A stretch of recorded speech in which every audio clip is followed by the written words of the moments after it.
Last year, I created a lot of Christmas decor in the gingerbread style, and I know that was a popular item that I saw on high-end sites like Pottery Barn. This year, I wanted to go to Pottery Barn again and see what inspiration they had. They had some gingerbread houses this year, but they were in more light colors. I really liked the way that looked, and I wanted to show you how to recreate those. So you're going to need some houses for this DIY. You can pick houses up at the thrift store. I found these two ceramic ones, or you can go to Dollar Tree and find their smaller houses. So I have a variety here and I'm going to show you on both of them. And I think you can honestly combine both types of houses. So start by spray painting your houses. Now, like the Pottery Barn houses, I wanted them to be a lighter color. So I decided to go with the color Sand Dollar. I'm going to spray 2 coats on each of the houses.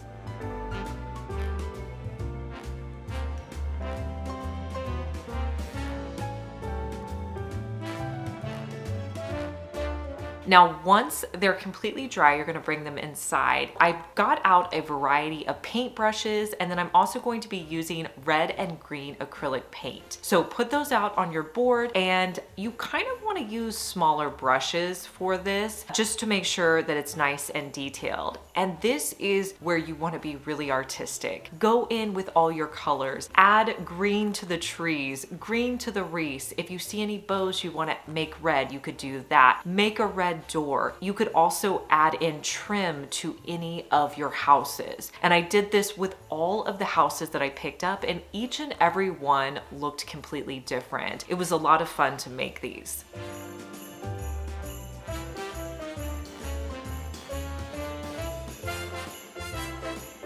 And you can put these out in a grouping and they look gorgeous for the holidays, and I think really high end.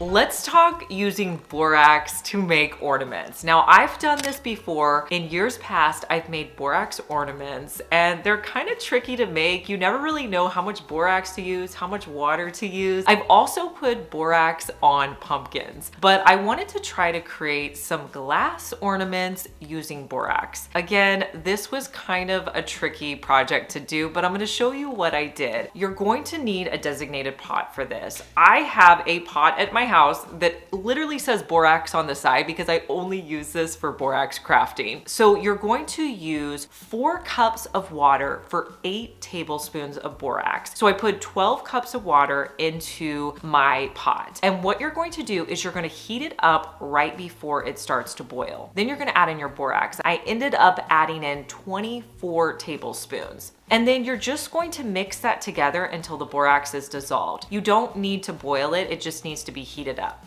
So that part went pretty good, but here comes the tricky part. So I first thought for these ornaments that I needed some kind of string wrapped around my ornaments in order to make the borax stick to the ornaments. So I hot glued string around my ornaments.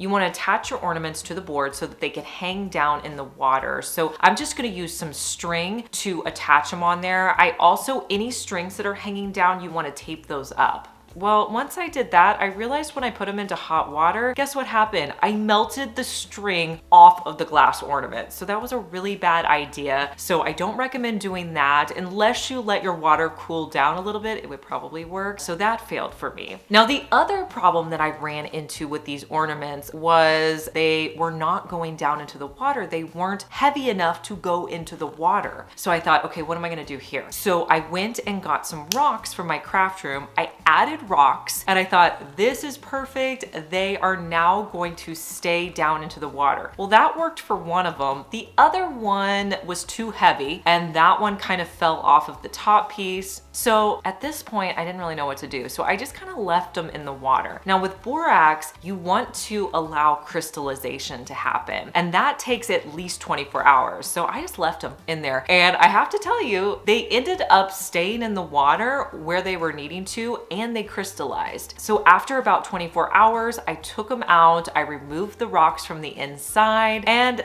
I don't know, they looked pretty cool. I added the tops back on and I added a little bit of red ribbon.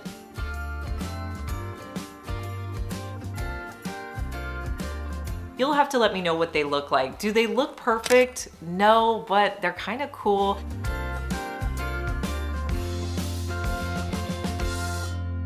What do you do with those lampshades that maybe you have from old light fixtures or you find at the thrift store? You can turn them into bells. So you're gonna need two things. You're gonna need the lampshade. You're also going to need this Dollar Tree ornament. Now, this was the one that I found that worked. I tried a bunch of different ones, but this Dollar Tree ornament was the best. So I'm gonna start by removing the bottom piece to this ornament. So I cut it off and then I'm just going to tie it in place so it only has 3 ornaments long.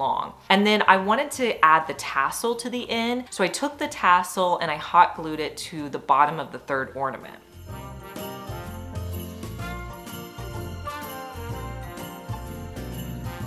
When I hang these up, you're going to be able to see the bottom wood piece. So there was a letter on there. So I sanded that off with some heavy grit sandpaper.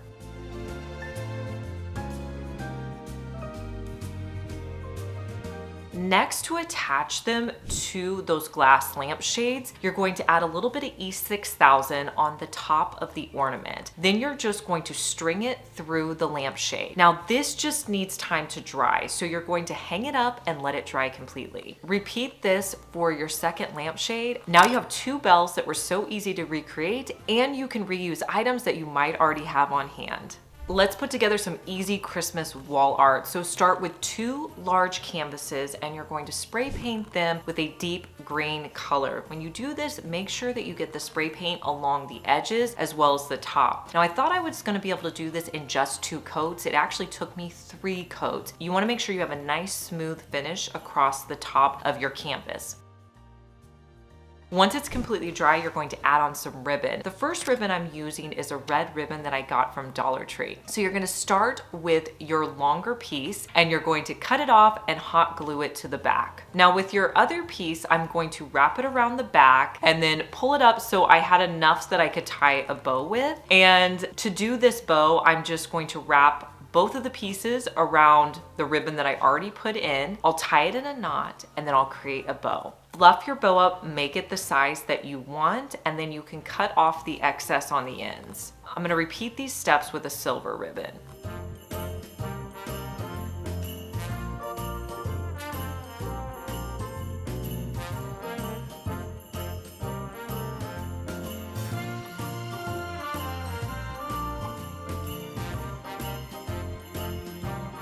These are great for hanging on your wall or putting on your mantle for the holiday season. Hey guys, I'm Liz and you're watching my second DIY channel where I post daily DIY videos. You may be familiar with my main channel, Liz Fenwick DIY, but I'm glad that you found me over here on my second channel. Make sure that you're subscribed so you just get notified every day when I post our daily DIY video.